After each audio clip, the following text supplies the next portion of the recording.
In this video, we're going to discuss a hypothetical war. We're going to discuss what would happen if the PLA wanted to retake Taiwan. A lot of US military fanboys have been constantly saying about how the US would just swoop in and save Taiwan and sink all of the PLA's ships, destroy all of the PLA's aircraft, which is complete nonsense. And I'm going to explain why the United States would actually not be able to do a single thing should China want to retake Taiwan.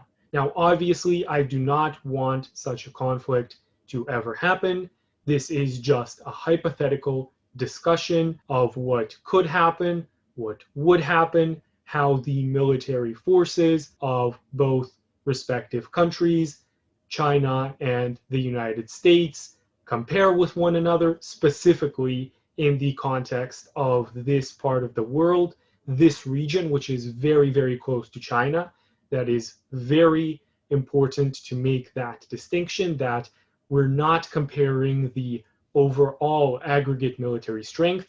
We are comparing the military strength of these nations, specifically in the context of this conflict. I'm probably going to make a part 2 to this video, discussing in greater detail what Taiwan's reaction would be and how the Taiwanese military could or could not withstand such a military assault. But most of this video is going to be dedicated to the US's military options, or the lack thereof, to stop Chinese amphibious warships from basically taking off from Guangzhou and sailing to the Taiwanese coast to deploy their military assets there. So once again, there are a lot of people on the internet, and it seems to be a prevailing opinion on the internet that the United States can absolutely stop China. Even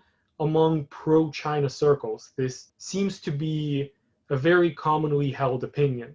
I myself am not a professional military analyst. I have not operated any of the equipment that I'm about to talk about. But then again, neither have the people that take the opposite position, the opposite opinion to this hypothetical situation. However, I have actually been watching the PLA's development quite closely over the last several years. The PLA, for those who don't know, is basically mainland China's military. So we're going to be discussing what would happen in a hypothetical conflict, how the United States military, mostly the United States Navy, could or could not stop the PLA from retaking Taiwan. The first thing that needs to be mentioned is that Taiwan is located right on China's doorstep. And this is a fact that has not eluded many American politicians and military officials. Donald Trump actually said quite famously in, I believe it was 2018 or 2019, that if China attacks Taiwan, he wouldn't do a thing because China is very, very close to Taiwan. If I'm not mistaken, this distance is less than 100 kilometers, while the United States is basically located on the other side of the planet. And this statement was made back in 2019 or 2018 when the PLA was actually significantly weaker, when the PLA did not have nearly as many amphibious capabilities or as many of the other assets that we're going to talk about in a few minutes. This means that the United States has to deploy all of its forces. First, it has to gather all of its forces, which is also going to take a lot of time. And then, after it gathers a few carrier strike groups, after it has decided which military assets it wants to use in such a conflict, it is going to have to send those military assets halfway across the planet. The distance between the US West Coast and China is over 7,000 miles. So the United States is going to have to send its warships, send all of its aircraft over 7,000 miles just to get to the area of operations that we're talking about. To give you an idea how ridiculously large that is, an Arleigh Burke-class destroyer does not have enough fuel to sail this distance without some sort of refueling somewhere midway, either via a friendly military base, a naval base, or via some sort of tanker ship. US destroyers cannot sail for this long, cannot even make a one-way trip. And even after you move all of your assets to this area, well, you have to think logistics. The assets are there, that's good. But you need to constantly replenish all of your ships with fuel. You need to constantly replenish their ammunition, their missiles. So how are you going to do that? Once again, you have to move all of these assets, all of these supplies now have to come from the US mainland mostly. For the most part, they're all located somewhere near or in the US mainland. You have to move them every time you want to supply your military force.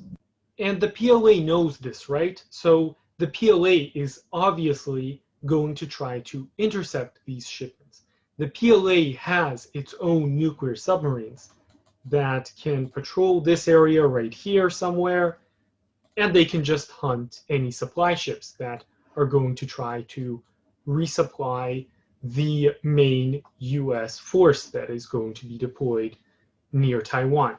So logistics immediately become very, very difficult. Another argument that I often hear is that the United States has already encircled China with military bases, and to some extent that is true. You have a large US military presence in South Korea right here. In Okinawa, you have a large US military presence. You have some smaller military bases throughout Japan, and you have some US military bases, mainly in the north, this part of the Philippines right here, but really all around the Philippines. How long do you think these military bases are going to exist for once combat operations start? Once the United States declares war on China, how many minutes do you think these military bases are going to survive? It is worth talking about the 13th five-year plan that introduced sweeping military reforms in China from 2016 to 2020. One of the aspects of these military reforms was in what is now called the Pla Rocket Force. Before, it was called the Pla Second Artillery. The Pla Rocket Force now has thousands upon thousands upon thousands of all sorts of ballistic missiles and cruise missiles that are just going to obliterate any military infrastructure that the United States has. Any airfields, any ports, all the way out to Guam, which is like in the middle of the Pacific. Because China has ballistic missiles, not intercontinental ballistic missiles. I'm talking about much larger quantities of short range, medium range, and intermediate range ballistic missiles to wipe out military infrastructure. All of it is just going to be obliterated. A lot of people make the counterpoint here that the United States can just do the same to any military infrastructure in China. And the answer is no, the United States can't, because China has a lot more military infrastructure in its own area, in its own land, than the United States has in these three countries, which are on the other side of the planet. Not only does China have a lot more military infrastructure, which is going to take a lot more standoff weaponry to destroy, not only does China have a lot more air defense in general in this region, but the United States just doesn't have the same kind of weaponry.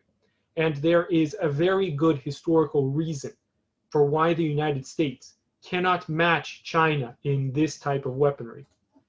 During the Cold War, in the late 80s, the United States signed something that is known as the Inf Treaty, which basically prohibits the USSR, now Russia, and the United States from developing or fielding any ballistic missiles that have ranges between 500 and 5,500 kilometers, as well as any land-based cruise missiles with a range above 500 or 1,000 kilometers. By treaty, the United States cannot have these weapons. So the United States does not have these weapons. The US military has not been creating these weapons for over 30 years. Very recently, the United States unilaterally left the INF Treaty, but according to open source information, the United States has not yet made any moves to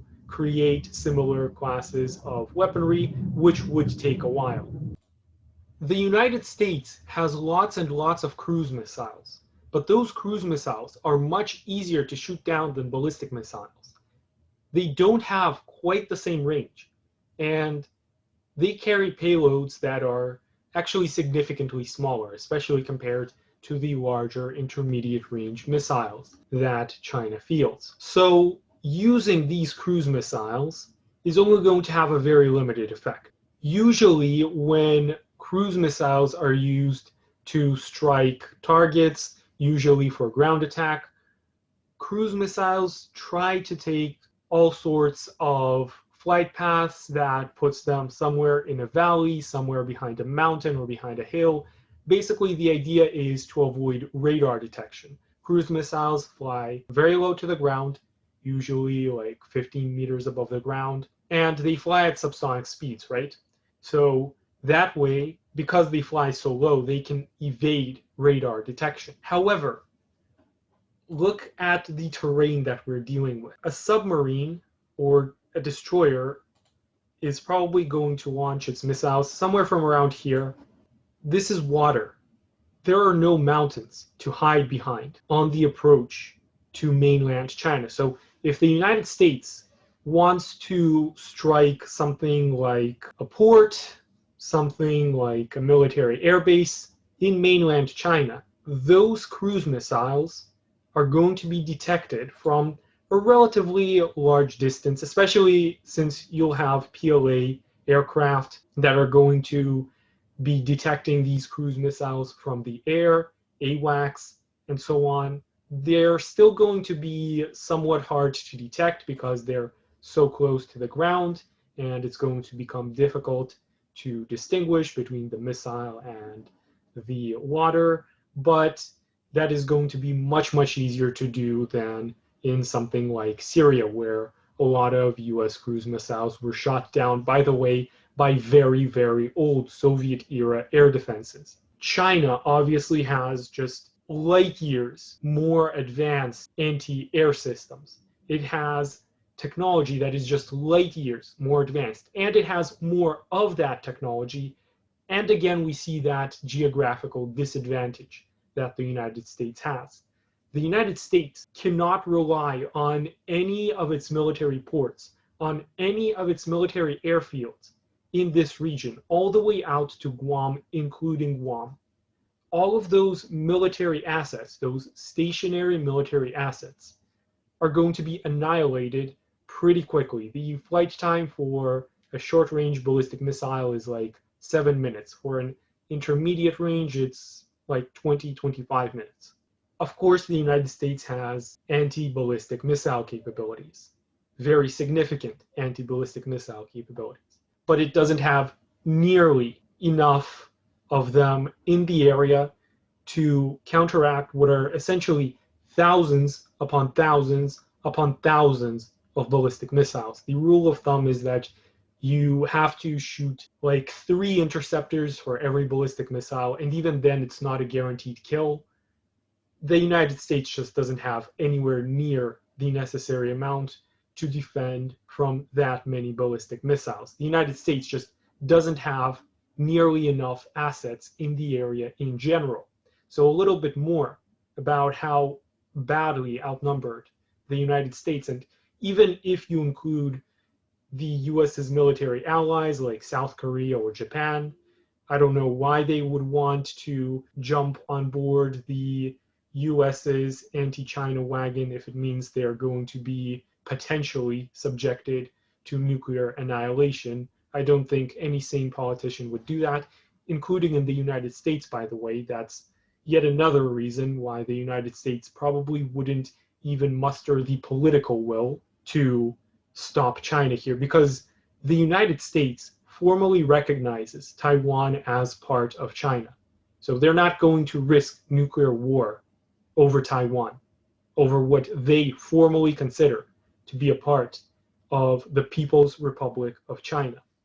But even if they do, even if South Korea and Japan include all of their military assets and you have all of these nations trying to fight China over Taiwan, it's still not going to work.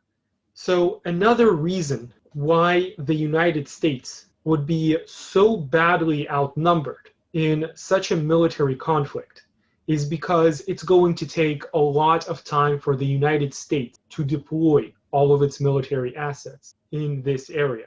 Back in 1991, back during the Gulf War, when the United States was building up a coalition to basically attack Iraqi forces in Kuwait, you had US forces gathering on the other side of the Kuwaiti border in Saudi Arabia for 6 months before any combat operations started. The United States was sending its forces from all around the planet to this area over the course of 6 months. And that was without Iraq trying to somehow prevent this mobilization, without Iraq trying to destroy the forces while only half of them were there. So imagine, first of all, imagine Taiwan lasting 6 months against the PLA. That's never going to happen. It's not going to last even a single month. And we're going to talk a little bit more about this in the next part of this video, in the second part. But Taiwan does not have a very strong military. Taiwan would not be able to resist a PLA assault for that long. And this goes with the sort of general trend that the United States is a military superpower.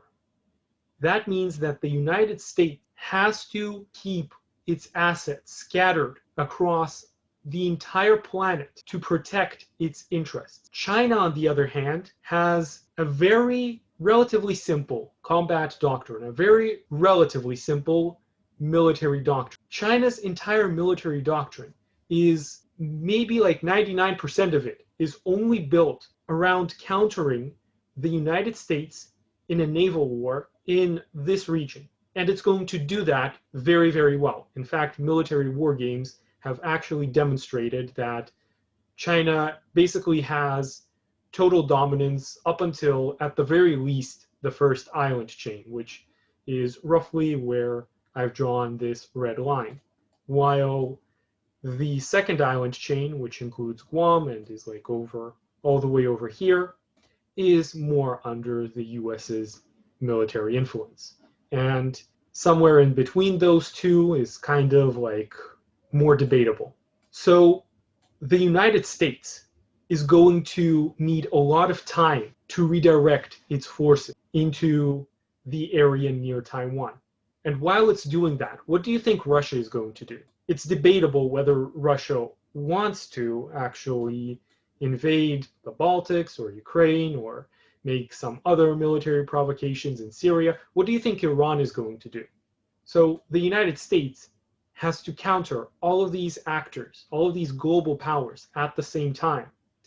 If the United States chooses to deploy even 2/3 of all of its military assets into the East China Sea and the South China Sea to counteract China, well, it's going to be defenseless everywhere else.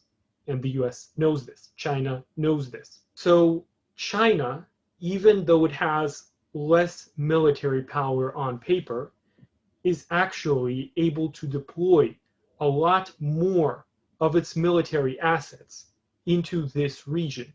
So that is the general situation with troop deployment and with geography. Actually, we have a few more things to cover when it comes to geography. The United States famously has a very, very strong nuclear submarine force. In fact, it has something like over 70 nuclear attack submarines, which are very advanced, more advanced than most of what China or Russia fields. They have a large number of cruise missile submarines and ballistic missile submarines. It's somewhere around 100 nuclear submarines in total, and those submarines are very fearsome. There is absolutely no doubt about that.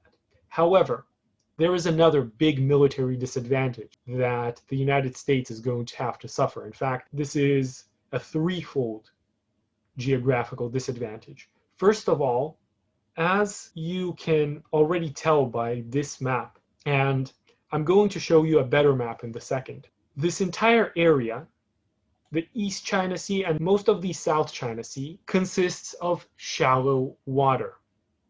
Submarines are going to have a very difficult time hiding in this shallow water. A submarine has to be stealthy. That's the entire point of a submarine being underwater. Of course, they can still hide in the East China Sea, but it's going to be a lot more difficult. The average depth of the East China Sea is somewhere around 300 meters. That's less than a submarine's diving depth.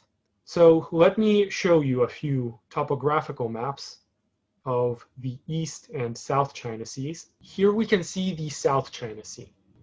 The South China Sea actually has this area in the center, which is several kilometers deep. So a submarine can definitely hide there, and it can definitely prove to be a pest. Here's the question: how is a US Navy submarine going to get into this area in the first place? It's walled off on all sides by shallow waters. You can be sure that in the first hours of a military conflict, the PLA is going to secure this strait here, it's going to secure these straits here.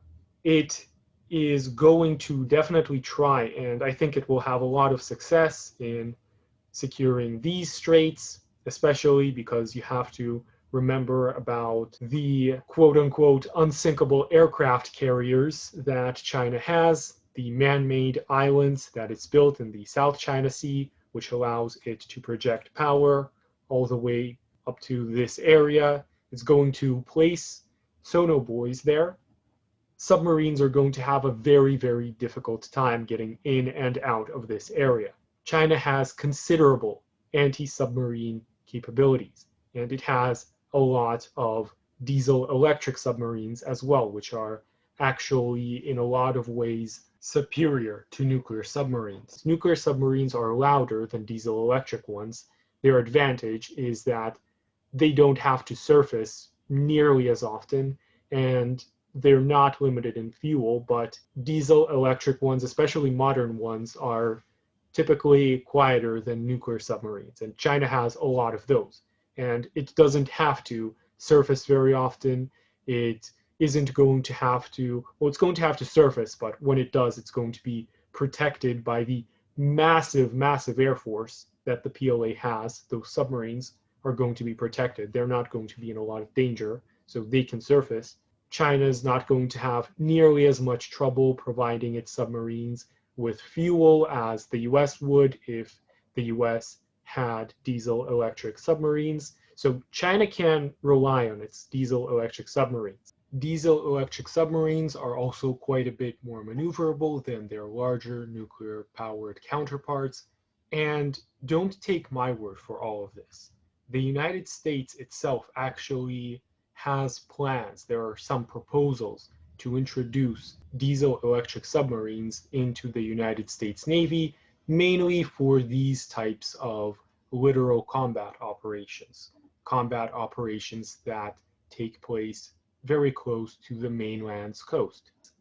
In fact, diesel-electric submarines are actually ideal for such a conflict. They're not as ideal for long-range power projection. Plus, China has a lot of what are called air-independent propulsion submarines, which aren't quite as good in terms of endurance as nuclear submarines, but they're basically the next best thing. And China has almost as many submarines, in fact, roughly as many as the United States has, except China has mostly diesel-electric ones, even though those submarines are very, very modern.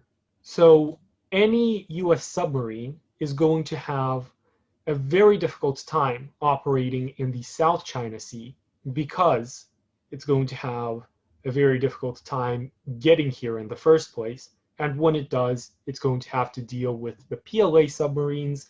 It's going to have to deal with PLA surface assets, which have many anti-submarine warfare capabilities. It's going to have to deal with the fact that the PLA is going to have total air dominance in this area because, again, the US just won't have any military infrastructure to actually place its warplanes in. It's not going to have access to any airfields.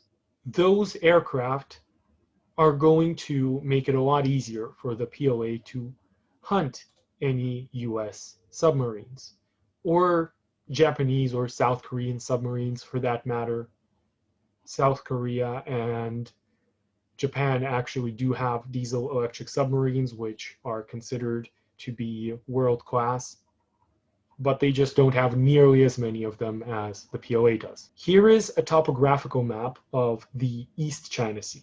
So basically, this whole light blue part is where the depth is less than 500 meters. Submarines are going to find it rather difficult hiding here, especially since most of this is actually a lot less than 500 meters in depth.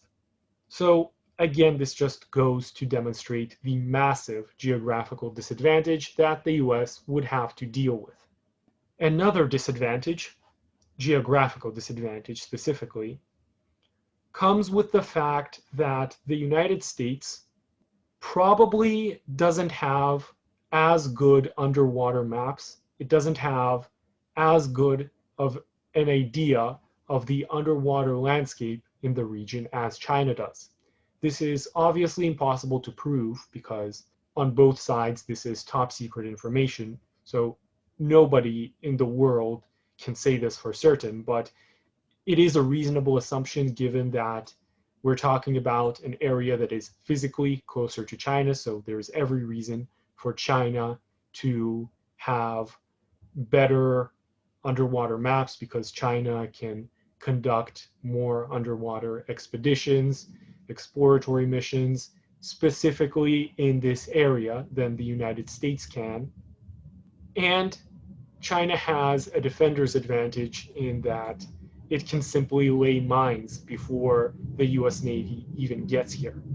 So while it is definitely undeniable that the United States has much better power projection capabilities than China has, China just doesn't have to project its power very far to fight the United States Navy near Taiwan. I often hear this argument that the United States can just park its 11 supercarriers like somewhere over here or over here or over here, basically somewhere near China, and destroy all of China's assets, which is just idiotic. It's idiotic for a multitude of reasons. Out of 11 aircraft carriers that the United States has on paper, the general rule of thumb is that one aircraft carrier has to be undergoing some sort of maintenance.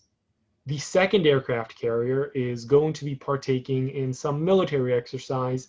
The crew is going to be training. So that leaves with 1 out of 3 aircraft carriers actually operationally available.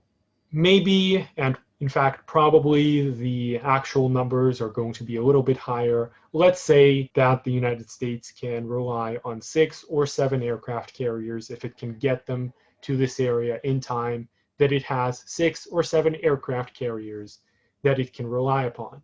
So 6, 7 aircraft carriers are probably going to carry somewhere around 300-400 strike aircraft. I'm mainly talking about F-18 Super Hornets, which is quite an advanced aircraft, and some F-35s, which are very advanced. It's a 5th generation fighter.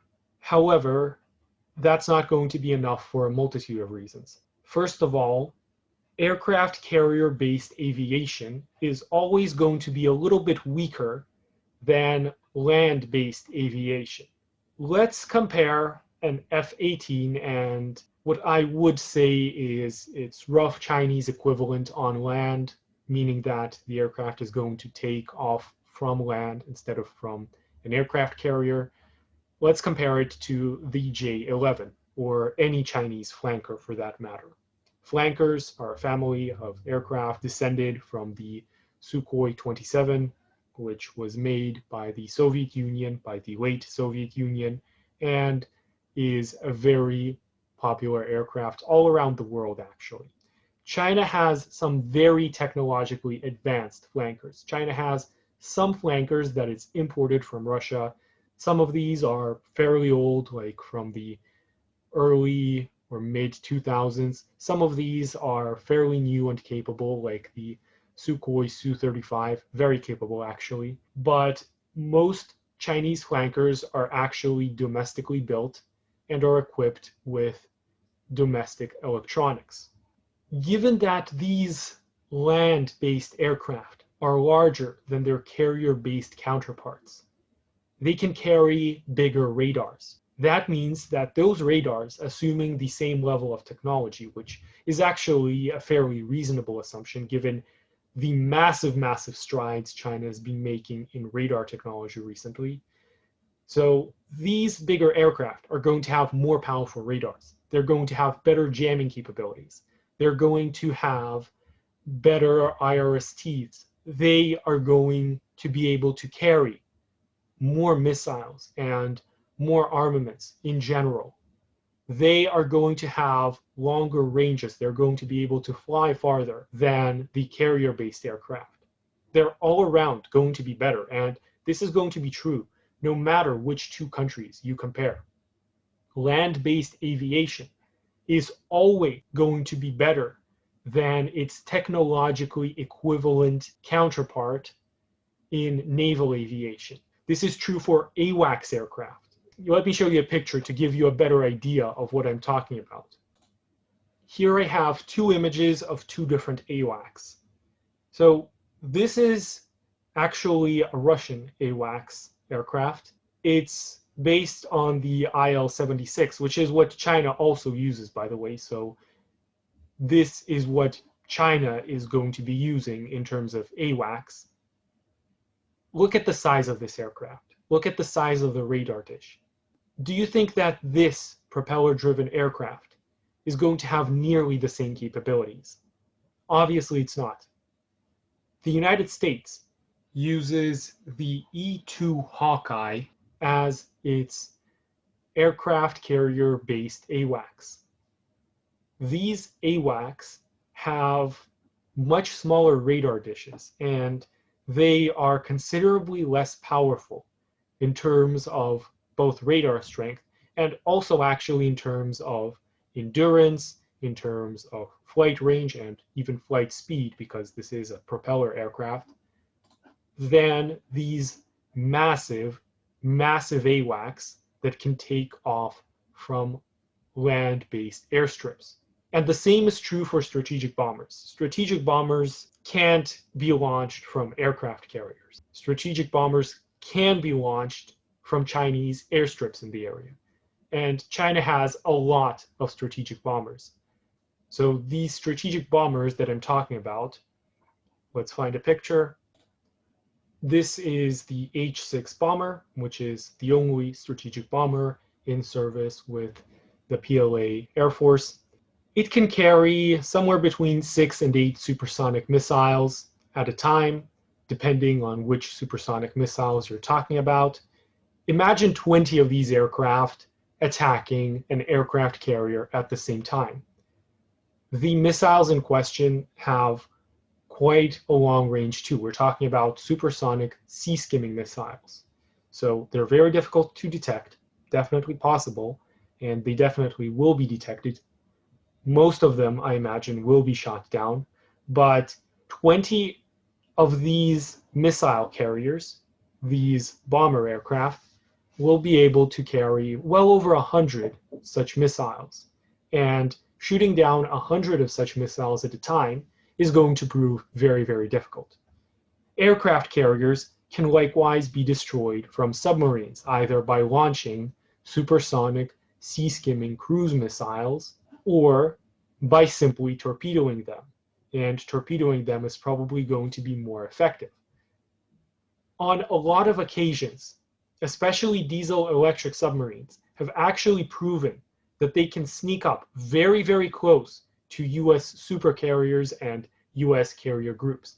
In a very famous war game that was conducted by the United States and its NATO allies, a US carrier group was actually completely sunken. Every single ship was destroyed by a single Swedish diesel-electric submarine, using real-life historical examples dating all the way back to the mid-2000s, when the PLA was a lot less technologically advanced, no less. There was a famous incident in which a PLA submarine, also a diesel-electric submarine, managed to sneak up to within 10 miles of the USS Kitty Hawk aircraft carrier. And the only reason it was ever detected was because that submarine then surfaced. So these submarines can sneak up to US aircraft carriers until they're fairly close. Then what happens is they would fire a torpedo, and that torpedo would most likely hit its target, and because torpedoes explode underwater, they are able to just completely hull break any ship and would cause massive, massive damage to even the largest aircraft carrier. Modern torpedoes, by the way, have very long ranges, much longer than 10 kilometers. The torpedoes that the PLA has been using since the mid-2000s are able to be fired and hit their target from about 50 kilometers away. And we have similar numbers for the United States Navy as well. You also have to keep in mind that of all of the ballistic missiles that we were talking about earlier, especially the medium-range DF-21 and the intermediate-range DF-26, there are anti-ship versions of these ballistic missiles. Intercepting ballistic missiles is actually considerably more difficult than intercepting cruise missiles. These anti-ship ballistic missiles have been tested on moving targets that would move at about the same speed that you would expect an aircraft carrier to move at, which is roughly 25-30 knots. They have been tested and they have hit those targets. Now, just to give you an idea of what a DF-26 is and what it can do, the main source for everything that you see in this Wikipedia page is the Center for Strategic and International Studies, which is a fairly reputable think tank. This is not some completely random source. Now, it is worth noting that this organization believes that the maximum range of the DF-26 is somewhere between 3,000 and 4,000 kilometers. However, some other sources state 5,000 kilometers. Truth is, we don't know for certain, but in any case, I would like to talk a little bit about the capabilities of this missile, and you're going to see why it's a lot more powerful than some Tomahawk cruise missile, not just because of the range, by the way. The warhead is roughly 1.5 tons. To give you an idea of what 1.5 tons of high explosive can do,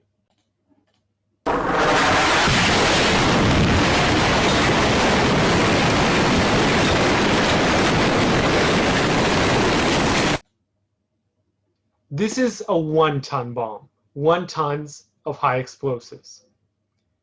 We're talking about 1.5 times as much. So this is the resulting crater. You also have to factor in the kinetic energy that such a missile would have. It would be heading at 10-15 Machs. that comes with a lot of kinetic energy. So this missile, it is mounted on a truck. That means it's mobile. It's not limited to stationary silos. It has a transporter erector launcher that can be anywhere at any time on land within China.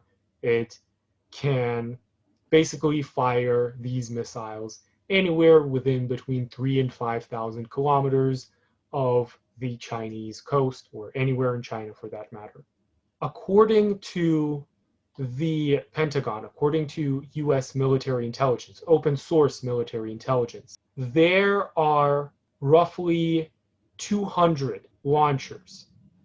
I can see that it says 16 launchers here, but this is from 2017. As of 2020, it's estimated that there are 200 launchers for the DF-26. And each launcher is built with the capability of shooting more than one missile. It can only carry one missile, but they have the capability to reload. Reloading obviously takes quite a lot of time. I would imagine at least several hours. But the point is that China would not be limited to only 200 of such missiles in a conflict. And given that we're in 2021 now, I imagine they have more than 200 of these. They also have thousands upon thousands of various shorter range missiles, like the DF-21, the DF-11, and so on. And you have many cruise missiles on top of that, including many land-based cruise missiles. So when it comes to theater weapons, the PLA would definitely have an advantage. That means that given that these missiles, some of them are anti-ship ballistic missiles, it's going to be extremely dangerous for aircraft carriers to come anywhere near this area. Again, the United States does have anti-ballistic missile capabilities, but we're talking about there being simply too many missiles to shoot down. Then you also have to factor in that you have electronic warfare, and these attacks, they're probably not going to just consist of ballistic missiles. You'll probably see like aircraft and submarines surrounding aircraft carriers at the same time that there is a ballistic missile attack. So you would have basically sea skimming missiles and ballistic missiles trying to sink an aircraft carrier at the same time. And once an aircraft carrier is lost, all of the aircraft on board it are also lost. Not just the aircraft that are on board that aircraft carrier, but also all aircraft that would normally be on that carrier. So even if the aircraft have taken off from the carrier, then the carrier gets sunk. All of the aircraft that are in the air are still as good as lost because they're going to need to land somewhere, and they don't have anywhere to land. The aircraft carrier is basically gone under the water. Land-based air bases would basically be collections of craters at this point.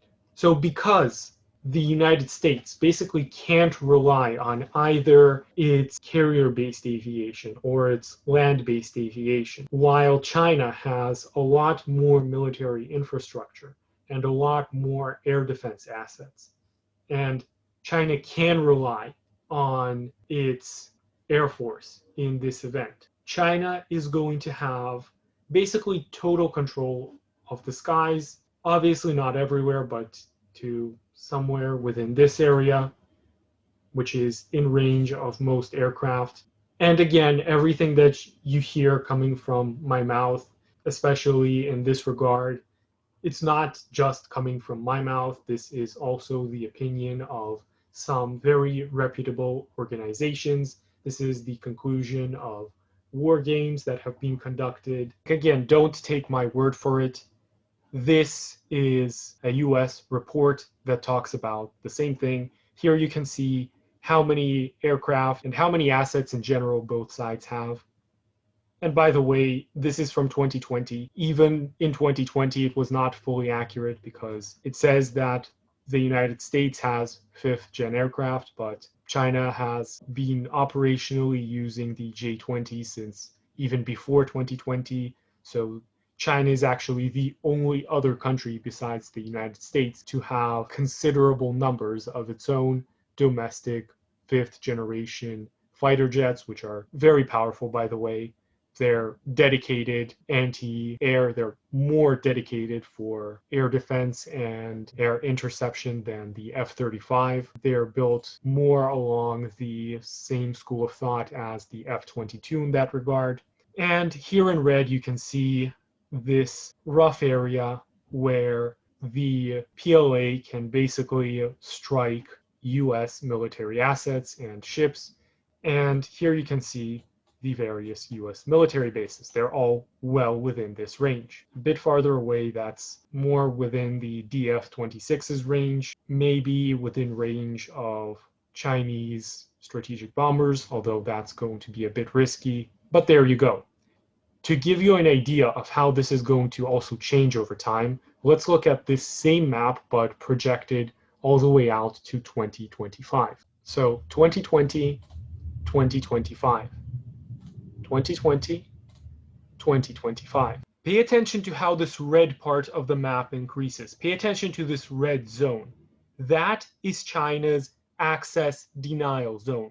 That is the area that is within range of all of their diesel-electric submarines, of all of their ballistic missiles, strategic bombers, etc. If any US assets or any assets that belong to any of China's enemies appear within that area, those assets are going to get destroyed.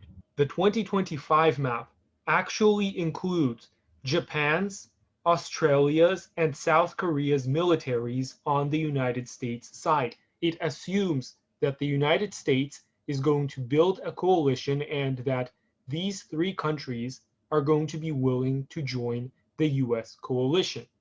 And it's still nowhere near enough. Even though, once again, I highly doubt, and especially once you think about the logistics involved for Australia, that they are going to have even this many assets, or that these countries would even want to engage in what would potentially escalate into a nuclear war with China over something that is internationally recognized by all of these countries as well as Chinese sovereign territory. So there you go. The PLA has a lot more assets. Let's talk a little bit about the hypersonic missiles, the hypersonic glide vehicles that the PLA has. The United States actually does not have any hypersonic glide vehicles. The United States is the only major world military power to lack such capabilities. They're currently trying to make these weapons, but so far they have had no success and not even so much as any successful tests.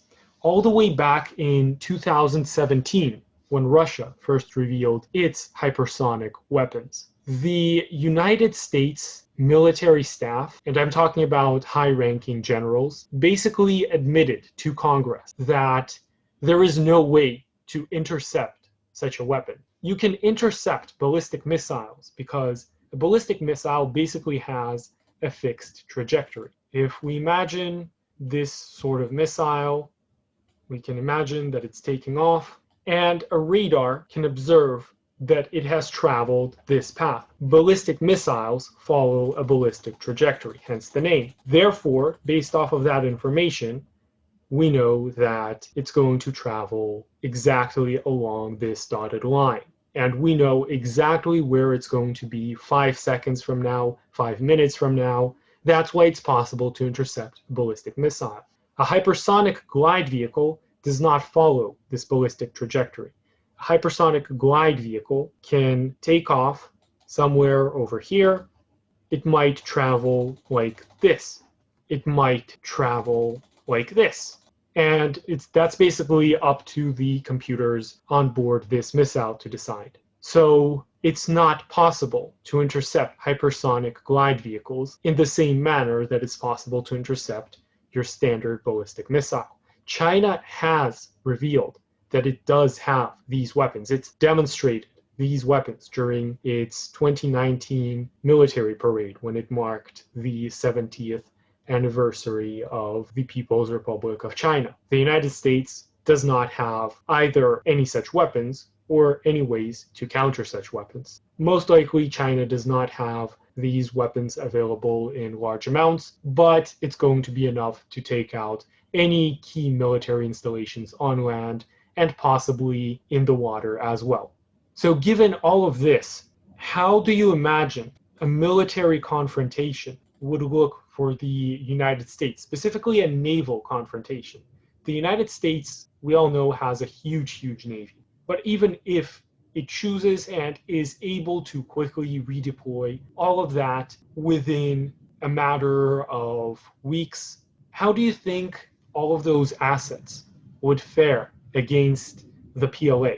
The PLA also has a massive navy. The PLA also has a lot of very modern ships. The PLA has about 20 modern destroyers to the United States 70. It also has around 50 modern frigates. And it has, on top of that, 80 corvettes, a lot of very small missile boats, and all of these assets, specifically the modern assets, because the PLA Navy also has some assets which are a bit older but also fairly capable. I'm talking about Cold War era destroyers or 90s destroyers that they brought from Russia, which pack reasonably powerful radars, but not comparable to the best ones available today. And they also might pack some very powerful anti-ship missiles. So we're talking about a lot of naval assets on the PLA's side as well. The PLA actually has more powerful destroyer-based radars than what are currently present on the United States Arleigh Burke classes, because the Arleigh Burke classes, most of them are Flight 1 Arleigh Burkes, some are Flight 2. Flight 2s are modern, Flight 1s not so much. And the Flight 3, which is projected to have a very significant increase in the radar power, that's going to come in the year 2023. The first Flight 3 Arleigh Burke destroyer is going to be made operationally ready in 2023. It's probably going to be until the late 20s until you have any considerable number of them. So the PLA, and I admit this is somewhat debatable, but I would say that they actually have an advantage in surface ships as well, in both numbers, because the US can't deploy everything, and in quality. Chinese destroyers and Chinese frigates and corvettes as well not only have very modern radars, they also have some very powerful anti-ship missiles. In fact, most of what the United States uses when it comes to anti-ship missiles in general is basically Cold War era technology. The United States uses Harpoon missiles, and that's it, at least when it comes to the Navy. Harpoon missiles are subsonic. The most modern variants have ranges of less than 200 kilometers, and they are quite weak in that they do not have very powerful payloads. The United States has been recently making what it calls the long-range anti-ship missile, which has a much longer range, much more advanced electronics, which is stealthy, and has a much bigger payload. But this missile, while undoubtedly very powerful, is not available in large quantities as of yet, and it's only in service with the Air Force, meaning that it's only going to be used on strategic bombers, maybe on aircraft like the F-35, but that's highly unlikely given that the F-35 is going to lose any stealth capabilities if it tries to carry such a large missile, because it has to be loaded under the fuselage. That missile is, well, that aircraft actually as well isn't going to be able to take off or land anywhere. So you have this situation where most of the anti-ship missiles that the United States uses are quite old, whereas the anti-ship missiles that China uses, besides just the ballistic missiles that we've talked about, I'm talking about the missiles that you'll find on destroyers and the missiles that you would find carried by aircraft. They have much longer ranges, they have bigger payloads, and they are supersonic in the terminal phase, meaning that when they get very close to their target, they accelerate to something like Mach 3 from Mach 0.8, which is the Harpoon's speed, to Mach 3. And that means that you have 3 times less time to actually intercept that missile. And if it hits, it's going to cause more damage. So that is the situation with anti-ship missiles. You also see a similar situation when it comes to air-to-air missiles. A little known fact is that a few years ago, the PLA started producing a few very modern air-to-air missiles, such as the PL-15 and PL-21 have entered service on the Chinese side. They have longer ranges, considerably longer ranges. In the case of the PL-21, it's like more than double the range than the most modern AIM-120D that the United States uses. So when it comes to air-to-air missiles, things are looking quite dire for the United States as well. Another argument that I've heard quite frequently is that the United States can just use its strategic bombers that are located somewhere here in the Gulf states in the Middle East. It can use strategic bombers to take off from the US mainland, basically anywhere, and that is very true.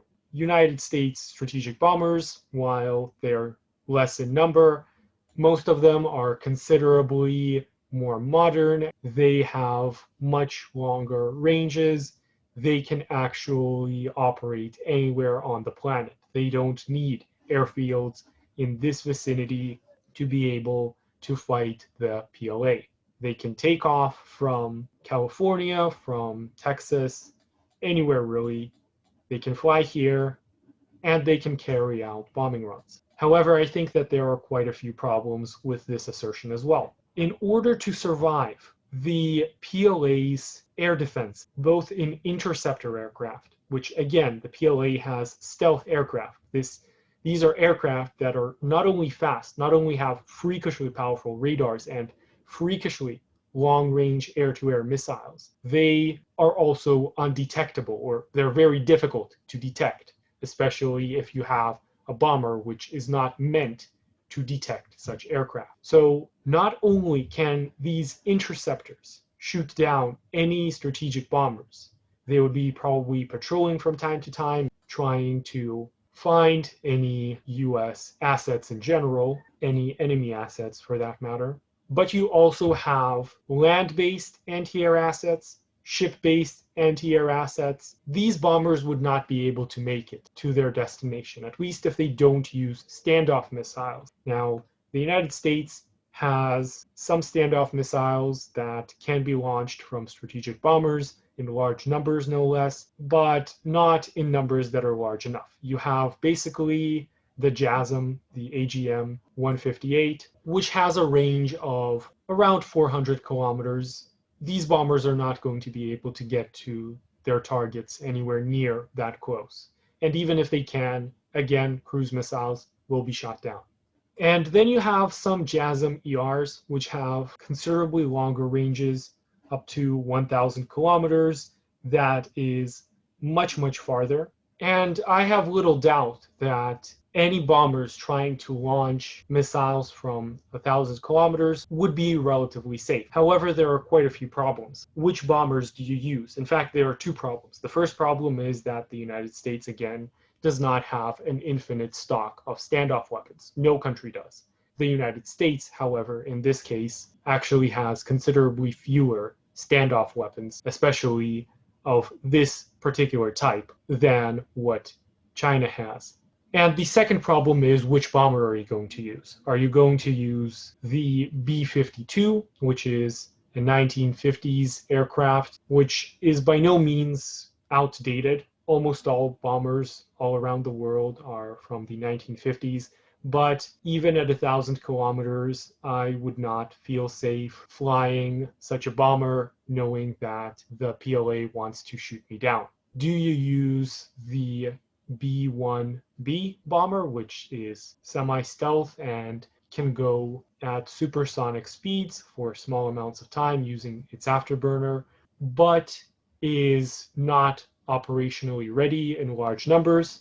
And one important thing that I would like to note about the B1 is that I remember reading an article from 2019 that talked about how out of almost 60 B1s that the US has on paper, at that particular moment in time, only 3 were actually combat ready. The B1 is quite famously not very reliable. Or do you use the B2 stealth bomber, which the United States only has less than 20 of, which cost $1 billion a piece? Losing even one of them is going to be a tremendous loss, and losing them is actually not at all impossible, quite likely, depending on how close you fly to Taiwan in this case, or to any PLA assets in general, because you have to keep in mind that when you hear the term stealth aircraft, stealth warship, stealth cruise missile, stealth whatever, these weapons, these platforms, they're not invisible to radars.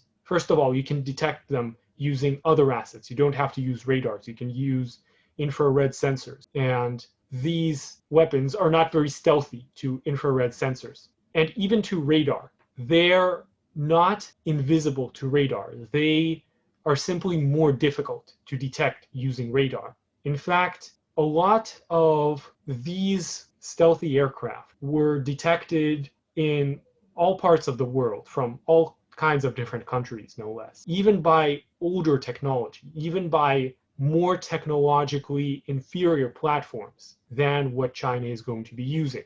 The United States F-117 was famously shot down by a 1950s SAM. Now, admittedly, there were extenuating circumstances in that, but that just goes to show that even very old systems can sometimes pick up these stealthy aircraft. Modern weapons, modern radars, modern AWACS carriers, modern 5th gen aircraft are going to have much less trouble doing so. The B-2 was famously once detected from beyond visual range by a Soviet MiG-29. That was done during a US exercise. It happened actually after the collapse of the Soviet Union, when the United States was basically testing the Soviet MiG-29.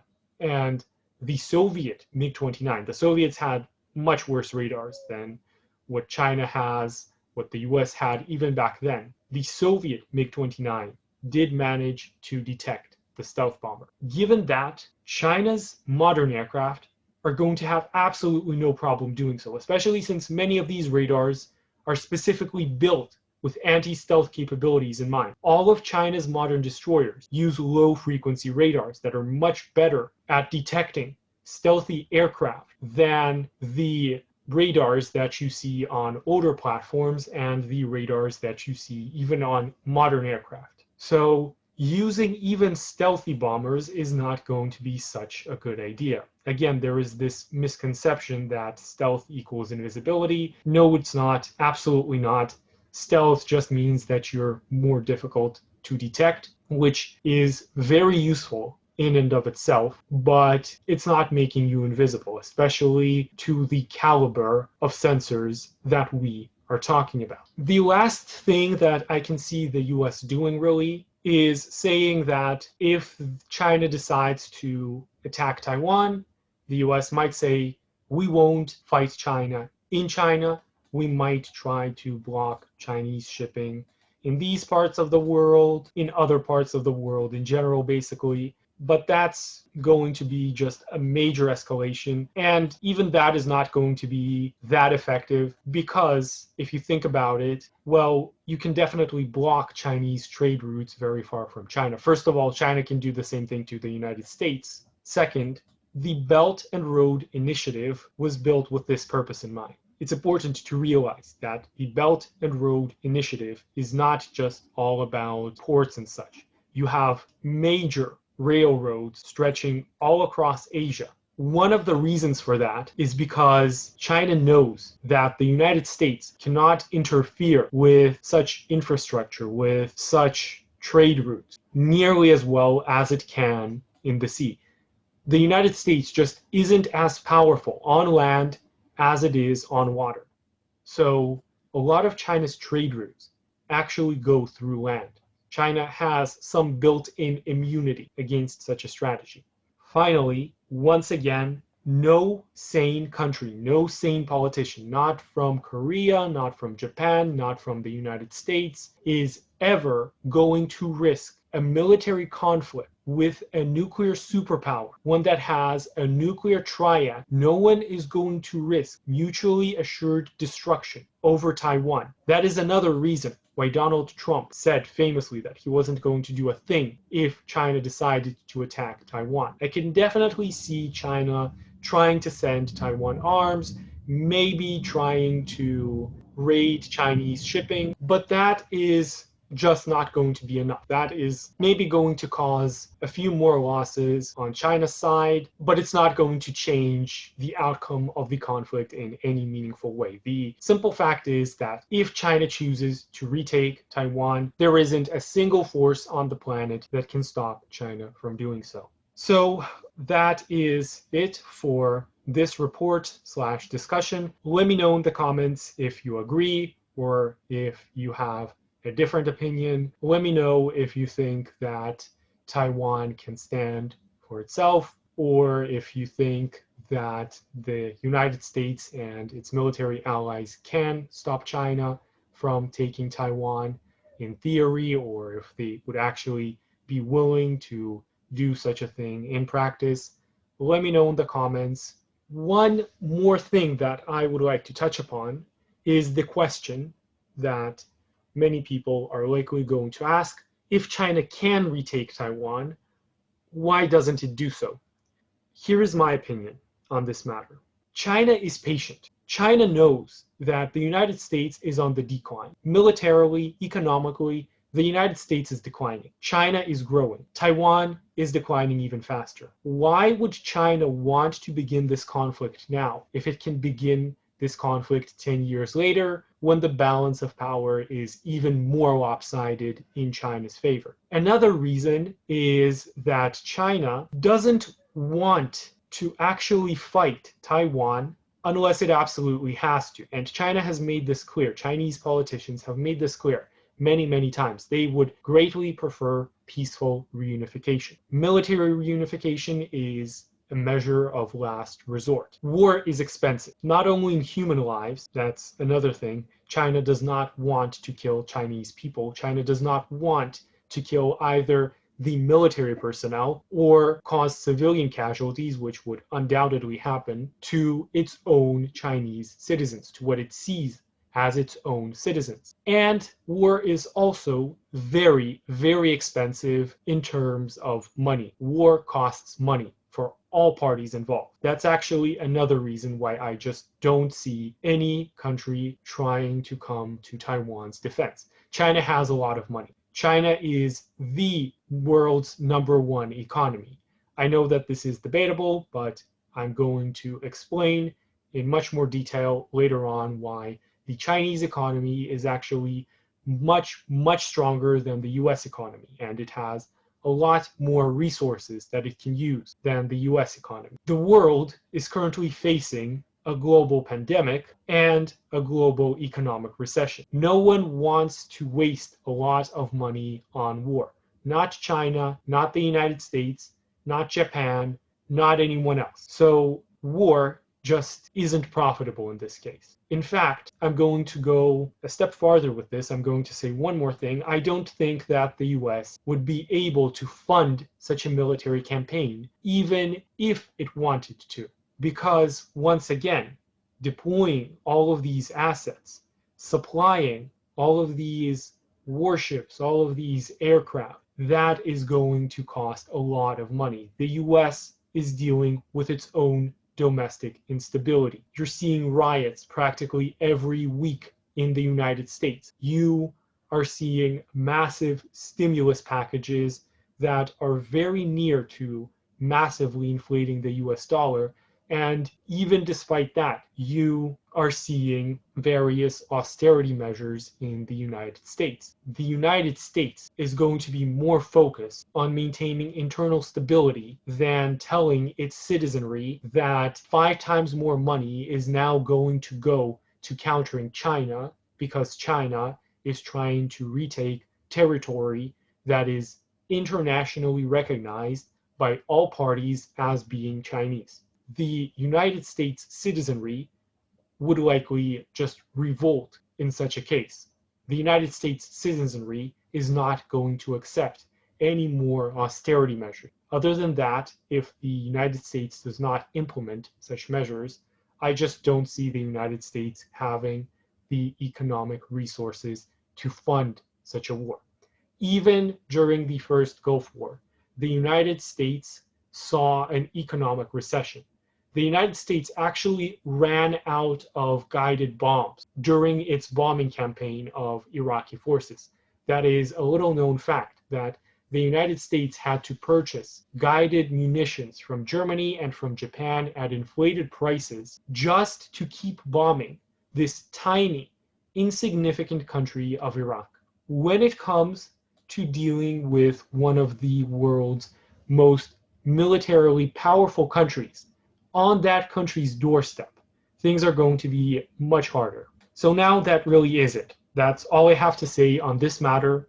I'm going to make a part 2 to this video. Let me know if you'll be interested in such a thing. In that second video, I'm going to talk a little bit more about Taiwan's prospects of surviving such a military assault.